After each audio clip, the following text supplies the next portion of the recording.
बिस्मिल्लाहिर्रहमानिर्रहीम। अस्सलामुअलैकुम। Welcome back again to my YouTube channel.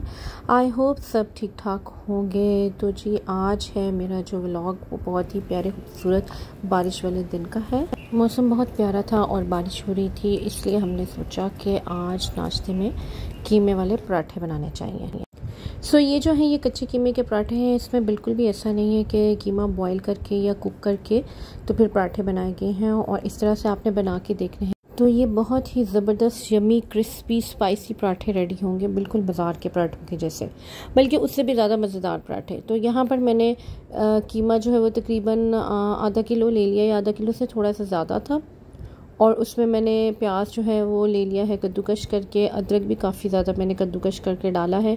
ये प्याज और अदरक की क्वांटिटी जो है आपने अपने बिल्कुल अकॉर्डिंग लेनी है, जितनी क्वांटिटी कीमे की होगी उस हिसाब से।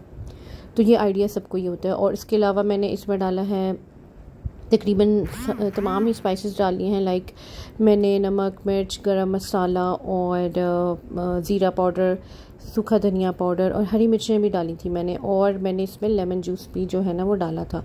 और अगर आप इसको थोड़ा सा और स्पाइसी करना चाहते हैं तो आप इसमें तिक्का मसाला ऐड कर सकते हैं, जो कि मैंने थोड़ा सा ऐड किया था। और इसके अलावा अदरक ज़्यादा डालने के अलावा मैंने इसमें अदरक पाउडर भी ऐड किया था, क्योंकि अदरक पाउडर का जो टेस्ट होता है वो बहुत ही जो है ना ज़बरदस्त किस्म का आता है कीमे से रिलेटेड किसी भी चीज़ में, स्पेशली कीमा पराठों में।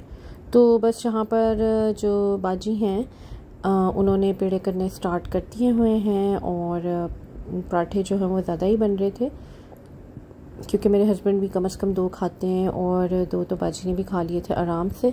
तो बस पेड़े जो हैं वो पहले करके रख दिए थे, और अब हम इसमें कीमे की फिलिंग करेंगे, और पराठे जो हैं इस तरह से हम बिल्कुल स्लो आंच पे रेडी कर लेंगे। ये पराठे जो हैं ये बहुत स्लो आंच पर रेडी होते हैं, जैसे हम आलू मूली के पराठे बनाते हैं वैसे नहीं बनते ये। इनको थोड़ा सा आपने स्लो ही रखना है, ताकि कीमा जो है वो कच्चा होता है वो जो है ना अंदर से अच्छी तरह से कुक हो जाए।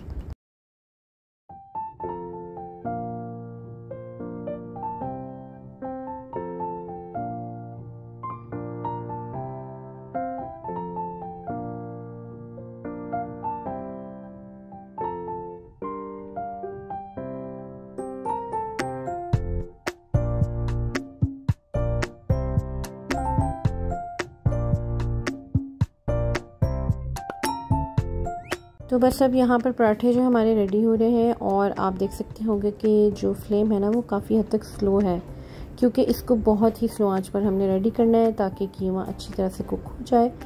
और बस साथ मैंने चाय रख दी हुई थी, और बस पराठे रेडी होते हैं तो हम इनको खाते हैं। और आपने इस रेसिपी को ज़रूर ट्राई करना है, आपको बहुत मज़ा आने वाला है।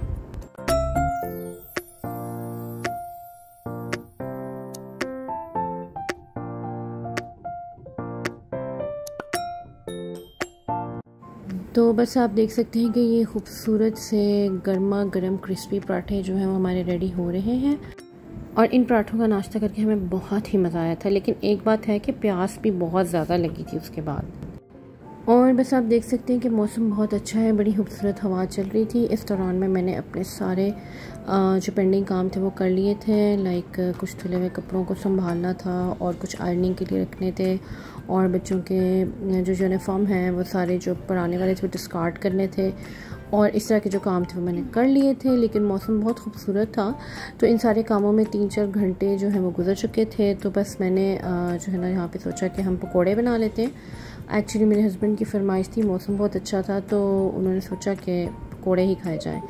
और अब आप सोच रहे होंगे कि भाई इतना हैवी नाश्ता करने के बाद पकोड़े भी खाएंगे, तो बस जी ये छुट्टी का दिन जो होता है ये इसी तरह गुजर जाता है। इसमें सारा कुछ ऐसा ही बनता है, कभी कुछ बन रहा होता है कभी कुछ। और ये तो सभी लेडीज़ जानती होंगी कि संडे का दिन बहुत बिजी होता है, और हस्बैंड्स की फरमाइशें जो है ना वो पूरी करने में ही गुजर जाता है। तो बस यहाँ पर हमारे पकोड़े जो है ना वो फ्राई हो रहे हैं, और पकोड़े जो है ना वो बड़े ज़बरदस्त और क्रिस्पी बने थे।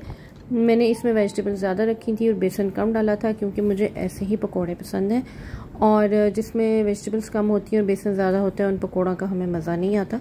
बट एनीवे सबकी अपनी अपनी चॉइस होती है, अपना अपना तरीका होता है, तो अपने तरीके से जैसे मर्ज़ी बना लें। और फिर जब इस तरह की स्पाइसी चीज़ें बनती हैं तो उसके साथ मीठा तो मस्ट बनता है मेरे घर में। तो आज मैंने सोचा था कि मैं ना सूजी का केक बनाती हूँ, और सूजी का केक बहुत ही ज़बरदस्त और मज़ेदार बनता है। तो आपने इसको ज़रूर ट्राई करना है। ये रेसिपी बहुत ही ज़बरदस्त है, तो मैं आपको इसकी रेसिपी साथ साथ बता देती हूँ। बहुत ही ईजी बनने वाला केक है और बहुत ही यमी है। तो अब हम इसमें ले लेंगे 1 अदद अंडा और हम इसमें लेंगे हाफ़ कप शुगर का, चीनी का। तो जैसे जो मेजरमेंट कप होता है ना, अगर किसी के पास वो हाफ़ कप नहीं है तो आम जो चाय वाला कप होता है आप उसकी हाफ़ मेजरमेंट ले सकते हैं। ठीक हो गया। तो इस तरह से जो है ना ये कप की मेजरमेंट है। ये इसलिए है कि अगर आपके पास मेजरमेंट जो कप्स हैं वो नहीं है तो आप एक घर में आम जो चाय वाला कप होता है उसके अकॉर्डिंग सारी मेजरमेंट्स ले सकते हैं। और इसमें जस्ट मैंने पिंच जो है वो सॉल्ट का ऐड किया है। उसके बाद मैं इसमें डाल रही हूँ 1/4 कप ऑयल। वही वाला कप जिसमें हमने चीनी मेजर की थी उसी को आप 1/4 पार्ट जो है वो ऑयल का ले सकते हैं। ठीक है। और फिर मैंने इसमें 1 कप भर के जो है ना वो योगर्ट का ऐड किया है। सूजी वाले केक में योगर्ट की जो है ना वो एडिशन ज़रूर होता है, तो उसके बगैर ये केक जो है ना इनकम्प्लीट है। ठीक हो गया। और इसको हमने अच्छी तरह से विस्क से अब मिक्स करते जाना है।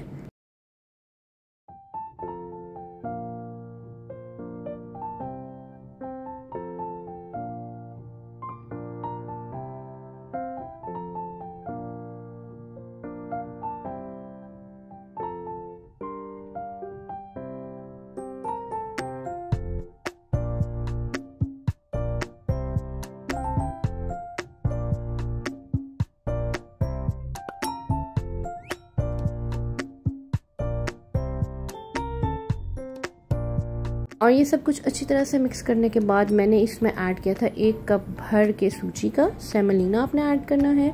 और एग्जैक्टली उसी कप का हाफ कप आपने जो है ग्रेटेड कोकोनट जो है ना वो ऐड करना है, यानी कि कोकोनट की जो श्रेडेड फॉर्म होती है।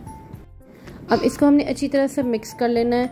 तो इसमें ज़ाहिर है बहुत ज़्यादा जो है हमने वो फेंटने वाला काम तो कोई होता नहीं है, तो बस 2-3 मिनट में ये मिक्सचर जो है वो मिक्स हो जाएगा। और इस तरह से आपने एक ट्रांसपेरेंट डिश ले लेनी है जो ओवन सेफ़ होती है, और उसको मैंने ऑयलिंग कर ली थी। तो ये डिशेस आपके घर में होंगी ही, आप किसी भी शेप में ले सकते हैं। ज़रूरी नहीं कि ये जो है स्क्वायर हो, ये ओवल शेप हो सकती है, रेक्टेंगल हो सकती है, राउंड भी हो। तो बस इसमें मैंने जो है ना ये वाला मिक्सचर जो है वो ऐड कर दिया है। अब इस डिश को जो है ना वो मैं बेकिंग ओवन में रख दूँगी।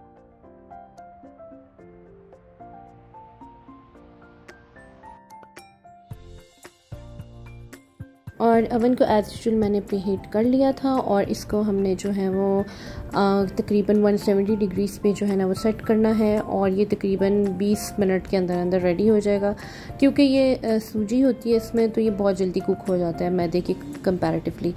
तो मेरे ओवन का एक्चुअली आजकल बल्ब जो है ना वो फ्यूज़ हो गया था, तो बस इस वजह से इसकी लाइट ऑन नज़र नहीं आ रही थी। और यहाँ पर मैं क्या करने लगी हूँ, इसका जो है ना सिरप रेडी करने लगी हूँ। तो सिरप जो है ना वो इसका सबसे इम्पॉर्टेंट इंग्रेडिएंट है। इसमें मैंने ले लिया है तकरीबन 1.5 कप पानी, और तकरीबन 3/4 कप जो है वो शुगर ले ली है, और थोड़ा सा मैंने लेमन जूस ऐड किया है।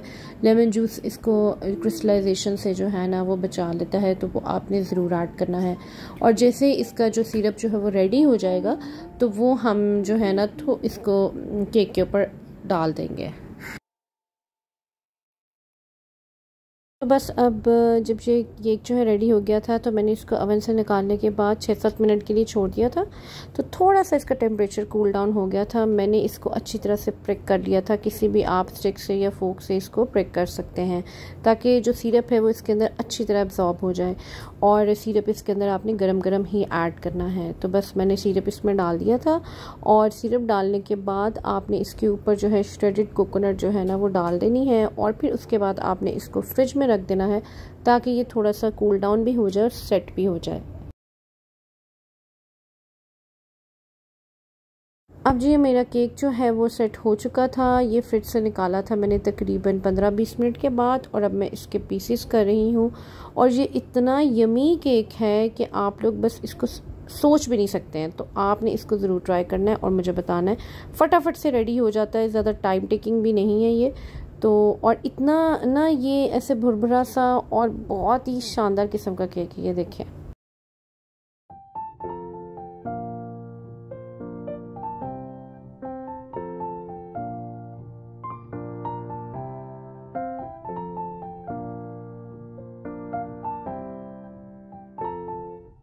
चाय के साथ हमने ये यमी सा केक जो है वो एंजॉय कर लिया था। और आपको एक और बात बताती चलूँ कि एथनिक पे लगी हुई थी सेल, तो आज बस हमने वहाँ पे विज़िट करना था, तो मैंने सोचा चलो वहाँ पर चलते हैं और आपको भी कुछ दिखाते हैं कि कैसे प्यारे प्यारे जो ड्रेसेस हैं ना उन पर सेल थी और काफ़ी ज़्यादा ऑफ़ मिल रहा था। कुछ पे 30% था, लेकिन कुछ पे 40 to 50% भी ऑफ़ था, और कुछ तो ऐसी कलेक्शन थी उस पर 60% भी ऑफ़ था। तो जो है ना मुझे काफ़ी जो है ना वो अच्छी सेल लगी इनकी।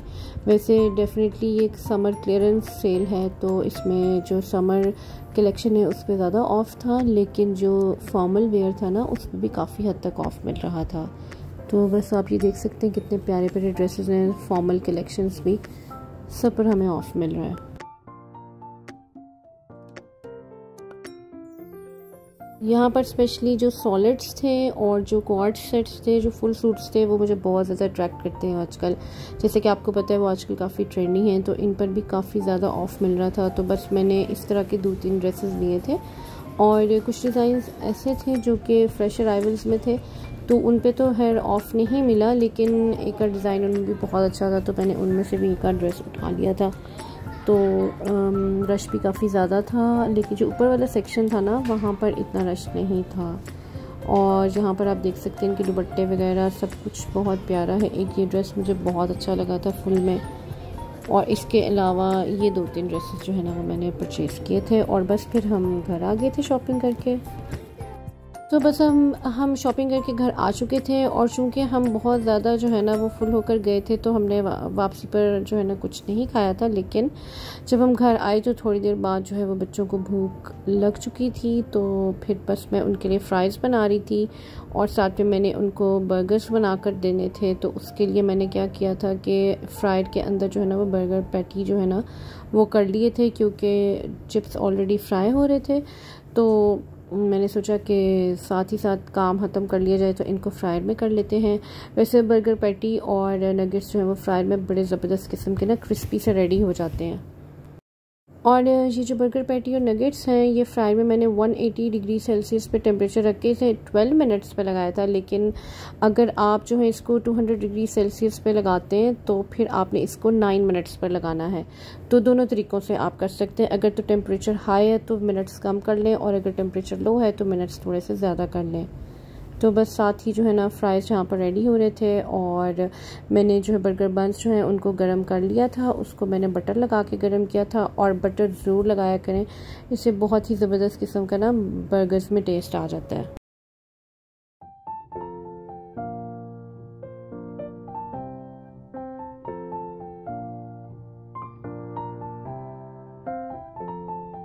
और बस जहाँ पर जो है बर्गर पैटी जो है वो रेडी हो चुके थे। और आज चूँकि मुझे लग रहा है वोल्टेज का कुछ ज़्यादा इशू नहीं था, क्योंकि वोल्टेज का कई बार इशू होता है, और हाई जो आपने टेम्परेचर सेट किया होता है उस पर भी जो ना चीज़ कुक नहीं हो रही होती।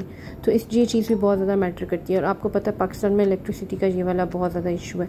तो जो बर्गर पैटी थे ना वो 3 मिनट्स पहले ही रेडी हो गए थे। 1 मिनट और आप ज़्यादा दे सकते हैं, लाइक 10 मिनट्स, लेकिन मुझे लग रहा था कि वो इनफ जो है ना वो क्रिस्पी हो चुके हैं। तो बस यहाँ पर बन्स जो हैं वो भी रेडी हो चुके थे, और बस अब यहाँ पर मैं बर्गर जो है वो रेडी करूँगी। अंदर में मेयोनीज़ और केचप लगाऊँगी और चीज़ स्लाइस रखूँगी, तो टेस्टी से बर्गर जो है वो बच्चों के लिए रेडी हो जाएंगे।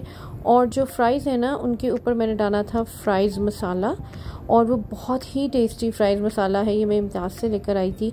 तो ये इसमें बड़ा अच्छा चिलीज़ का और गार्लिक का भी एक टेस्ट है, तो आप जो है ना ये ज़रूर ट्राई कर सकते हैं, और इसके साथ ना फ्राइज़ का मज़ा दुबाला ही हो जाता है। और बस बच्चे जो हैं वो यहाँ पर बर्गर फ्राइज़ खा रहे हैं, और हमने बस कहवा पी लिया था। उसके बाद जी बस करते हैं सोने की तैयारी, और एक खूबसूरत से दिन का इख्तिताम हुआ।